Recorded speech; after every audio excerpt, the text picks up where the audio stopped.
पुराहयग्रीवमहासुरेण षष्ठान्तरान्तोऽद्यतकाण्डकल्पे निद्रोन्मुखब्रह्ममुखादृतेषु वेदेष्वधिसः किल मत्स्यरूपं सत्यव्रतस्य द्रमिलादिभर्तृः नदीजले तर्पयतस्तदानीं कराञ्जलौ सञ्ज्वलिताकृतिस्त्वम् अदृश्यताः कश्चन बालमीनः क्षिप्तं जले त्वां चकितं विलोक्य निन्येऽम्बुपात्रेश मुनिस्वगेहं स्वल्पैरघोभिष्कलशीं च कूपं वापीं सरश्चानशिषे बिभोत्वं योगप्रभावात् भवदाज्ञयैव नीतस्ततस्त्वं मुनिना पयोधिं पृष्टो मुना कल्पदिदृक्षुमेनं सप्ताहमास्वेति वदन्नयासीः प्राप्ते तु दुक्तेह निवारिधारा परिप्लुते भूमितले मुनीन्द्रः सप्तर्षिभिः सार्धमपारवारिण्युद्घूर्णमानः शरणं ययौ त्वां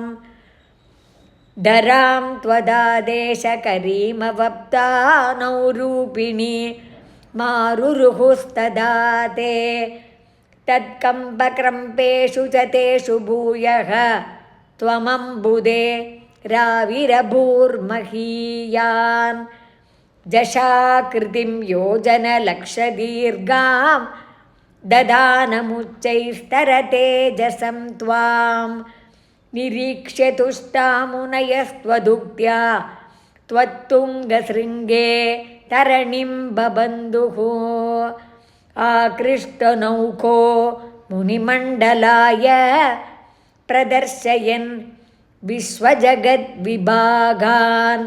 संस्तूयमानो नृवरेण तेन ज्ञानं परं चोपदिशन्नचारीः कल्पावधौ सप्तमुनीन् पुरोवती प्रस्थाप्य सत्यव्रतभूमिपं तं वैवस्वताख्यम् अनुमादधानः क्रोधाद्दयग्रीवमभिद्रुतो भूः स्वतुङ्गशृङ्गक्षतवक्षसं तं निपात्य दैत्यं निगमान् गृहीत्वा विरिञ्चये प्रीतहृदे ददानः प्रभञ्जनागारपते प्रपायाः श्रीहरये नमः गोपिका जीवनस्मरणं गोविन्द गोविन्द आनन्दचिन्मयने शरणं श्रीचोटानिकर भगवती अम्मये